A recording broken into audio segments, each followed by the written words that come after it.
ಇವರು ಒಂದು ರೀತಿಯಾಗಿ ಕೆಚ್ಚಲು ಕೊಯ್ದು ನರರಾಕ್ಷಸ ರೀತಿಯಲ್ಲಿ ವರ್ತಿಸಿದರೆ ಇನ್ನೊಂದು ಕಡೆಗೆ ಆ ಮಗು ಪಾಪ ನಿರ್ಲಕ್ಷ್ಯದಿಂದಾಗಿ ಬೆಸ್ಕಾಮಿಂದಾಗಿ ಮಗು ಸಾವನ್ನಪ್ಪಿತು. ಅದಾದ ನಂತರ ಇವರ ಕಿತ್ತಾಟ ನೋಡಬೇಕು. ಥೋ ಥೋ ಥೋ.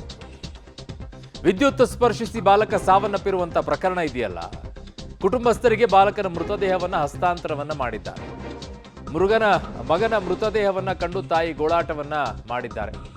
ಮೃಗ ರೀತಿಯಲ್ಲಿ ವರ್ತಿಸಿದ್ದಾರೆ ಅಲ್ಲಿರುವಂಥ ಯಾರು ಆ ಬೆಸ್ಕಾಮು ಮತ್ತೆ KPDCL BBMP ಜಟಾಪಟಿ ಅಂತೆ ಅವ್ರ ನಡುವೆ.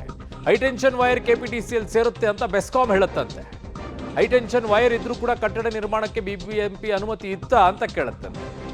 ಅಂದ್ರೆ ನಿಮ್ಮನ್ನು ನೀವು ರಕ್ಷಣೆ ಮಾಡ್ಕೊಳ್ಳೋಕ್ಕೋಸ್ಕರ ಯಾರ ಮೇಲಾದರೂ ಎತ್ತಿ ಹಾಕೊಳ್ಳಿ, ನೀವು 3 ಜನರ ಮೇಲೆ ಕೇಸ್ ಹಾಕಬೇಕು. ನಿಮ್ಮ 3 ಜನರನ್ನು ಅದರಲ್ಲೇ ಅಪರಾಧಿ ಸ್ಥಾನದಲ್ಲಿ ನಿಲ್ಲಿಸಬೇಕು ನಿಮ್ಮನ್ನೆಲ್ಲ.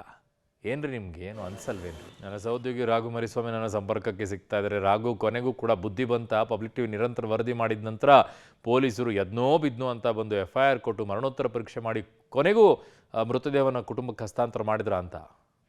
ಅರುಣ್, ಕೊನೆಗೂ ಕೂಡ 30 ಗಂಟೆಗಳ ಬಳಿಕ ಅಂದ್ರೆ ಮಗು ತೀರುವುದಂತಹ 30 ಗಂಟೆಗಳ ಬಳಿಕ ಕೊನೆಗೂ ಕುಟುಂಬಸ್ಥರಿಗೆ ಮೃತದೇಹವನ್ನ ಹಸ್ತಾಂತರ ಮಾಡುವಂತ ಕೆಲಸವನ್ನ ಮಾಡಿದ್ರೆ KR ಪುರಂನ ಅವರ ನಿವಾಸ ಏನಿತ್ತು, ಆ ಮೃತ ಬಾಲಕನ ನಿವಾಸಕ್ಕೆ ಈಗಾಗಲೇ ಮೃತದೇಹವನ್ನ ತೆಗೆದುಕೊಂಡು ಹೋಗ್ಲಾಗ್ತಾ ಇದೆ.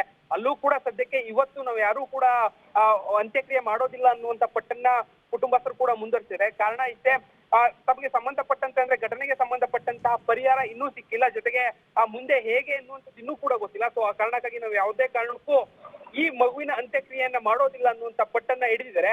ಯಾವ ರೀತಿಯಲ್ಲಿ ಆ ಭಾಗದಲ್ಲಿ ಅಂದ್ರೆ ಅವರ ನಿವಾಸದ ಬಳಿ ಯಾವ ರೀತಿ ಪ್ರತಿಭಟನೆಗಳಾಗುತ್ತೆ ಅನ್ನೋದನ್ನ ಕಾದು ನೋಡ್ಬೇಕಿದೆ. ಇನ್ನೂ ಸಹ ಅದನ್ನ ಮೃತದೇಹವನ್ನ ತೆಗೆದುಕೊಂಡು ಹೋಗುವಂತ ಕೆಲಸಗಳು ಆಗ್ತಾ ಇದೆ. ಬಟ್ ನಿರಂತರವಾಗಿ ವರದಿ ಮಾಡಿದ ಬಳಿಕ ಕೊನೆಗೂ ಕೂಡ ಪೊಲೀಸ್ ಇಲಾಖೆ ಎಚ್ಚೆತ್ತು FIR ಪ್ರತಿಯನ್ನ ಕೊಟ್ಟ ಮೇಲೆ ಬಾಲಕನ ಮೃತದೇಹವನ್ನ ಕುಟುಂಬಸ್ಥರಿಗೆ ಹಸ್ತಾಂತರಿಸುವಂತಹ ಕೆಲಸಗಳು ಆಗಿದೆ. ಅರುಣ್. ಓಕೆ ರಾಘು, ನಿಮ್ಮೆಲ್ಲ ಮಾಹಿತಿಗೆ ಧನ್ಯವಾದಗಳು.